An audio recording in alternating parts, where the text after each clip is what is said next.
Badan Geologi pada Kementerian Energi dan Sumber Daya Mineral merilis analisis gempa Cianjur yang terjadi pada Senin 21 November 2022 pukul 13:21:10 waktu Indonesia Barat. Berdasarkan posisi lokasi pusat gempa bumi, kedalaman, kejadian gempa bumi ini diakibatkan oleh aktivitas sesar aktif.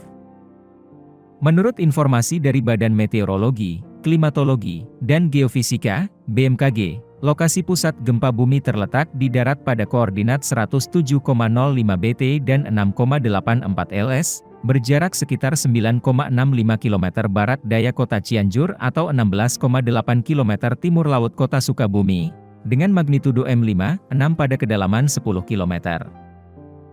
Lokasi pusat gempa bumi terletak di darat di wilayah Kabupaten Cianjur, Provinsi Jawa Barat. Morfologi wilayah tersebut pada umumnya berupa dataran hingga dataran bergelombang, perbukitan bergelombang hingga terjal yang terletak pada bagian tenggara Gunung Api Gede. Berdasarkan posisi lokasi pusat gempa bumi, kedalaman dan data mekanisme sumber dari BMKG dan GFZ Jerman, katanya, maka kejadian gempa bumi ini diakibatkan oleh aktivitas sesar aktif. Keberadaan sesar aktif tersebut hingga kini belum diketahui dengan baik karakteristiknya.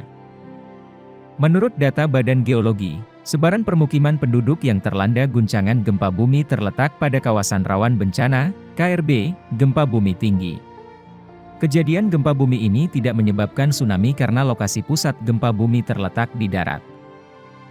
Bagi penduduk yang rumahnya mengalami kerusakan agar mengungsi ke tempat aman sesuai dengan arahan dari BPBD setempat.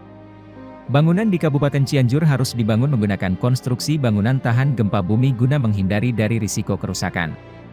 Selain itu juga harus dilengkapi dengan jalur dan tempat evakuasi.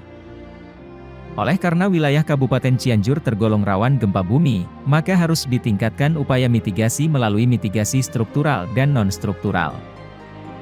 Badan Geologi pun menyatakan kejadian gempa bumi ini diperkirakan berpotensi mengakibatkan terjadinya bahaya sesar permukaan dan bahaya ikutan, collateral hazard, berupa retakan tanah, penurunan tanah, gerakan tanah dan likuifaksi.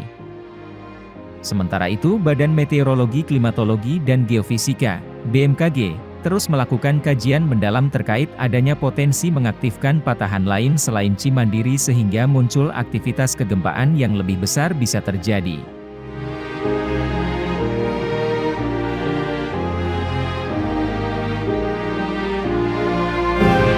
Terima kasih sudah nonton, jangan lupa like, subscribe, dan share ya!